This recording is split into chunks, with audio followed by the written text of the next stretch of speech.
చూపించే ఇల్లు వచ్చేసి గుర్రాలపాడు దగ్గర అండి. గుర్రాలపాడు ఊర్లో అనుకునే ఉంటుంది. ఇది ఖమ్మం నుంచి కోదాడ వెళ్ళే హైవే ఫేసింగ్ ఉంటుందండి. ఇప్పుడు హైవే 4 లైన్ నడుస్తుంది, వర్క్ నడుస్తుంది. సో ఆ హైవే ఫేసింగ్ ఈ సైట్ ఉంటుంది. కనిపించే హౌసెస్ ఉన్నాయి కదా, అది గుర్రాలపాడు అండి. ఊర్లో అనుకునే ఉంటుంది సైట్. ఇది డిటిసిపి అప్రూవ్డ్ సైట్ అండి. దీంట్లో ఈ హౌసెస్ సేల్కున్నాయి 2. ప్రజెంట్ అయితే ఇందులో 5 హౌసెస్ కన్స్ట్రక్షన్ అవుతున్నాయి. అందులో 3 సోల్డ్ అవుట్, ఇంకో 2 ఉన్నాయండి. ఇవి 2 కూడా ఈస్ట్ ఫేసింగ్ అండి. సో దీని కొలతలు వచ్చేసి 26 ఫేసింగ్, 58 లోతు అండి. టోటల్ వచ్చేసి 170 గజాల్లో 2 BHK అండి ఇది.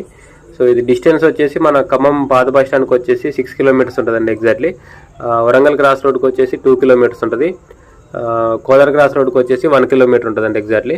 సో ఈ కొత్తగా గ్రీన్ఫీల్డ్ హైవే పడుతుంది కదండి, సూర్యాపేట దేవరపల్లి, ఆ హైవేకి వచ్చేసి జస్ట్ 2 కిలోమీటర్స్ ఉంటుందండి సైడ్ దగ్గర నుంచి. సో ఈ హౌసెస్ డిటిసిపి వెంచర్లో ఉన్నాయి కాబట్టి